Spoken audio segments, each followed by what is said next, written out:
What's up, guys? It's Pelican here, back with another video. Real quick before we go ahead and get this started, if you can, go ahead and hit that subscribe button. It's super appreciated. Supports the channel, all that great stuff. So this is going to be top 5, in my opinion at least, top 5 budget decks. And budget really just means, what I'll be going off of, like, the standard for this video, I guess, is going to be, like, let's just say under $100, roughly. I can say that. That's probably the best way I want to go ahead and do it. There's no real particular order for these either. This is just really, which ones I think are going to be the best ones. But yeah, so the first one I'm actually going to be having is going to be Subterror. So the reason why I say this, for one, Subterror got reprinted into Oblivion for the most part. Hidden City I think got reprinted as a super. I know we got a rare, Subterror Guru, all that good stuff.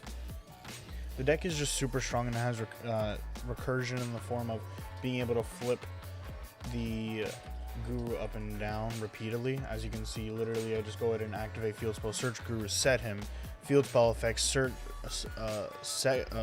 the Guru that I just set, and then search a trap card, which also lets me continuously reset the Guru.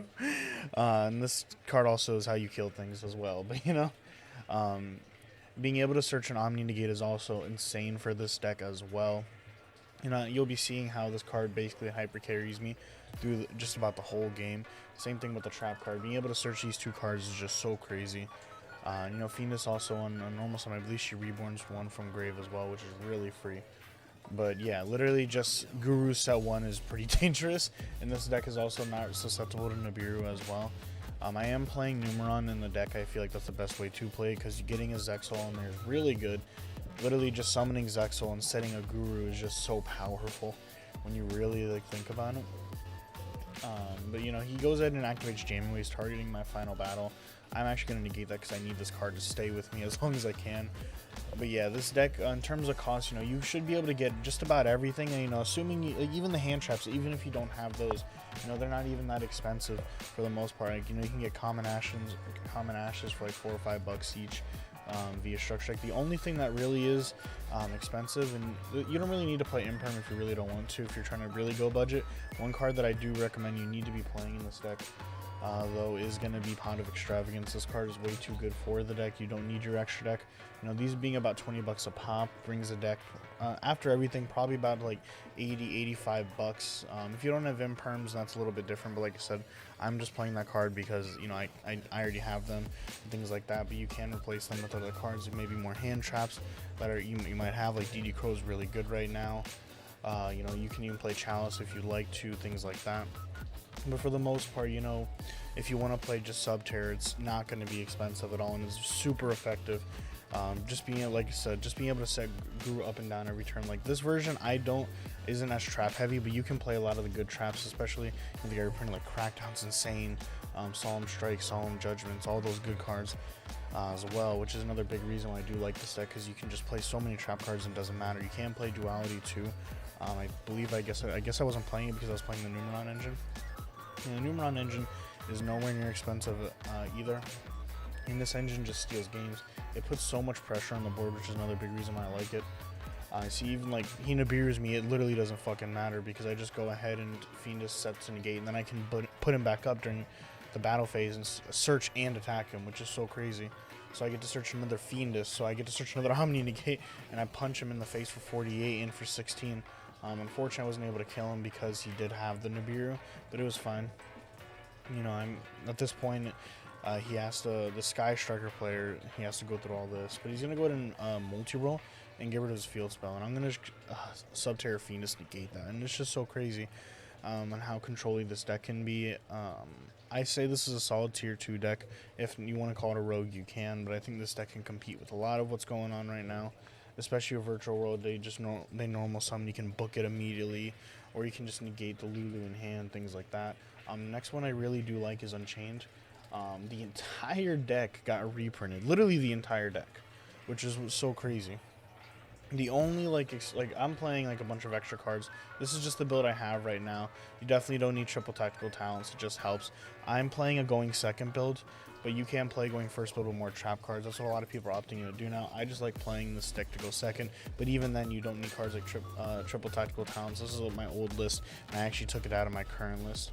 But like, say, this is like the same thing with Subterror, except this is probably even cheaper, to be honest, because all these cards are really cheap. Like, you know, the whole core got reprinted in the Megaton as well, which is actually the reason why I started playing it. You know, between the whole Megaton, I basically got the whole deck, if I'm being honest. Like, but you know, this deck is just so resilient, and this deck just pluses off of negging, if that makes sense. So literally, I set a card, and I use this one's effect to pop a set trap card.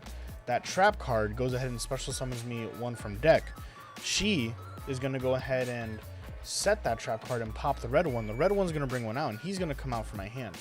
So if you destroy, basically almost all the Unchained cards have effects where they say, you know, if this card is destroyed, you're able to special summon one from deck, or just do something, special summon an Unchained in any way, shape, or form.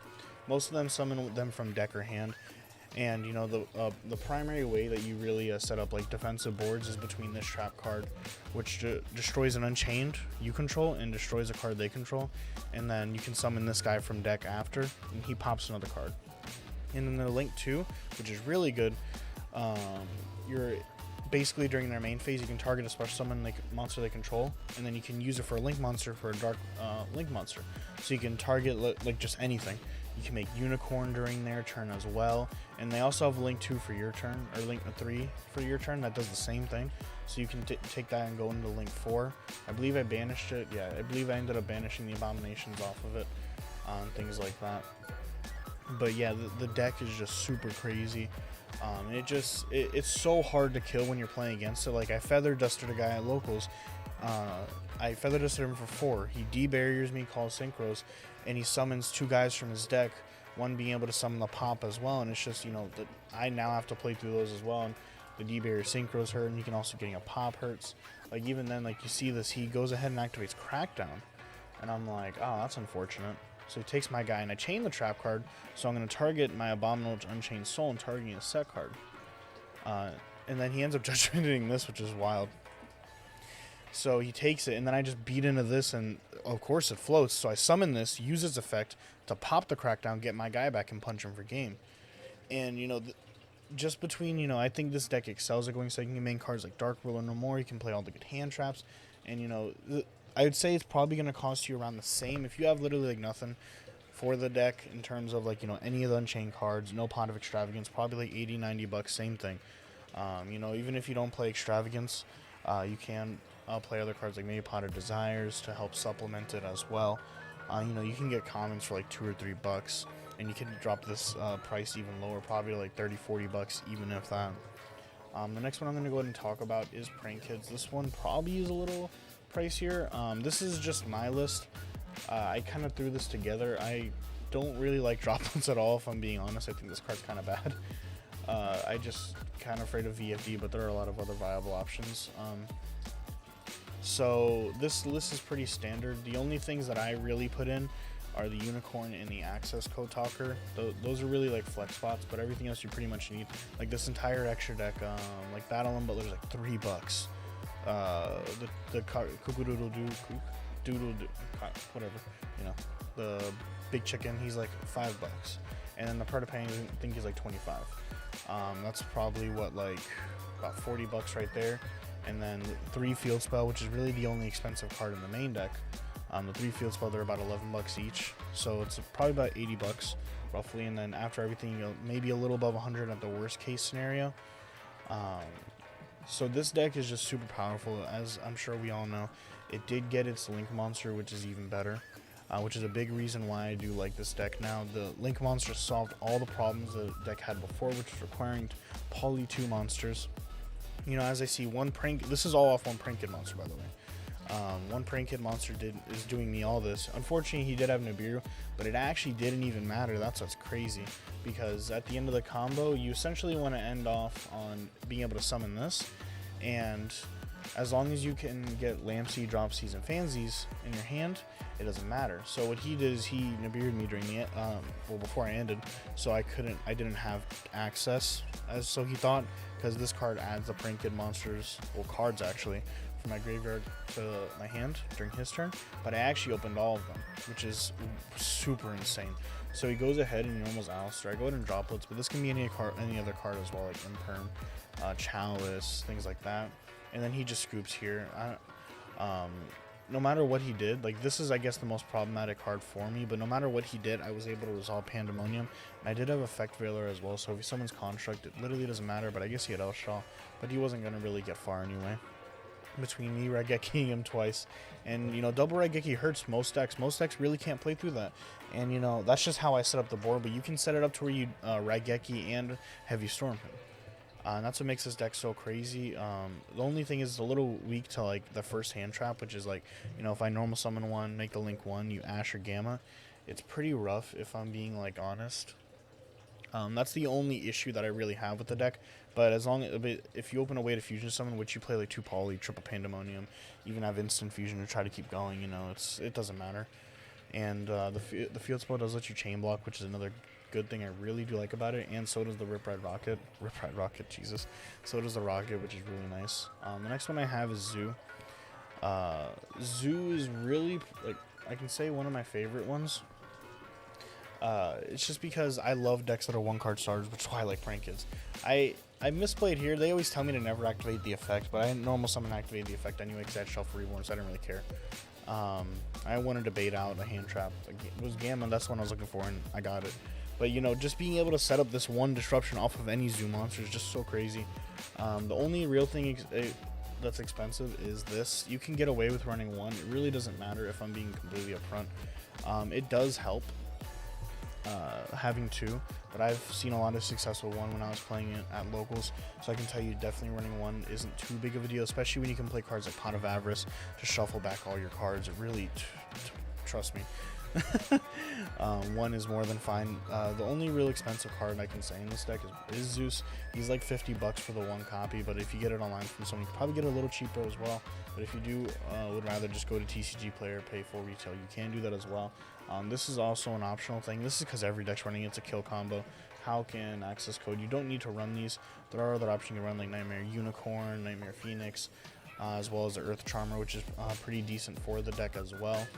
I just choose to run these, but usually you don't ever go into them either, to be honest. Most of the time it's just going to be Zeus and Megaclops. But like any Zoo being a guaranteed disruption is just so crazy, because you know, you normal summon a Thoroughblade, stack 2 boys and stack a Dryad, you on your 4th summon, you know, you already made a disruption that just poses so much threat. You know, even just a pop by itself, you know, really just says, this is my board. But you know, and you can also back it up with cards like Imperm, hand traps, and things like that. He Feather Dusters me for 1 sets when I'm like, oh, thank God. So I normal summon the Ram, and I pop the Ram actually, and use its effect to bring back the Kong. And I'm gonna make Chakanine over, and then make Megaclops after. Megaclops, that's another huge advantage this deck has. Even if you only have the 1 Zeus, Megaclops being one of your better boss monsters as well, because most decks cannot get rid of this card, which is so crazy. You need to open like an Imperm Droplets if you're not playing an XYZ monster. And you know, even if they do play an XYZ monster, they have to get that far. In this this deck can also play a lot of the good trap cards like Ice Dragon's Prison, as you're seeing as well. And you know, being able to just take a opponent's card just because you really wanted to is just so stupid. And that was like a really big thing for me. I just couldn't believe that. But yeah, from here he just loses. You really can't do much from here. That was another big thing. But yeah, this deck is just so crazy. Like Dryden and Chakanine. Like Chakanine was a little expensive before, but thank God we did get a reprint of her in the gold set, so you can get that and Dryden, so you're not forced to buy the secret rares if you really don't want to. You can get the much cheaper versions. I believe they're like $2 to $3 each for like the Chakanines. You only need 2 to be realistic, even in the pure version. You could play 3 if you really want to. It does come up, but not as often as you probably think. And then the only other thing is like the Thoroughblades. The Thoroughblades are about $8 to $9 each. They're the only expensive ones, so you're probably going to be netting around $90. Probably going to hit the $100 mark with everything if you don't have cards like Tenki and things like that. and you'll probably be hitting around that mark. This is just my list personally. Like I said, you don't need to play these sort of kill combos because the deck doesn't really need them. If I'm being upfront, it just kind of helps. The last deck I want to talk about today, I don't believe I have like a budget list for it, but it's really just Salamangreat. This is the weird list I threw together at a random moment, but it's just Salamangreat. So Salamangreat is just so crazy in my opinion. Being able to recur resources every turn just because you played your deck is crazy. You can always get Gazelle to your hand, and you can access almost any solid card in your deck through Gazelle, and you can play good cards like Lady Debug, as well as the Buffalo, so you can draw more cards, you can draw hand traps, which is so crazy. Signet Mining being there as well, it's just really good. And it's a structure deck too, so most of the cards are really cheap as well. And that was another big thing I really like about it. And there's like so many good kill combos you have just in your own deck. And Fusion of Fire being crazy too. That's one of my favorite cards in the deck personally, is Fusion of Fire actually. Because that card says, oh, is that a Link monster? That's my Link monster. You mean our Link monster? It's their own built-in super poly, which is just so crazy. I can't believe that a deck could really get that and just get away with it. I'm really sad about this, by the way. I really wish this they didn't. I understand why the Buster Lock got hit, but I'm just sad about it because my deck got hit indirectly. But yeah, that's really about it. I can definitely say out of all these, I'd probably say Prank Kids would be my favorite. Deck is relatively cheap for the most part, and it's super fun. And it's really competitive in the form of double Raigeki anyone is just crazy. But yeah, if you do want like any videos for these decks in particular, I can go ahead and do that. Just go ahead and leave a comment down below and let me know. If you did make it this far, it's also really appreciated as well, because when you guys do watch through the whole thing, my videos do get recommended more, and it's really appreciated. But if you do have any other questions or any comments, anything I said, go ahead and let me know in the comments down below. And if you can, go ahead and hit that subscribe button. If you don't want to, that's fine. I'm happy you enjoyed the video. But yeah, take it easy.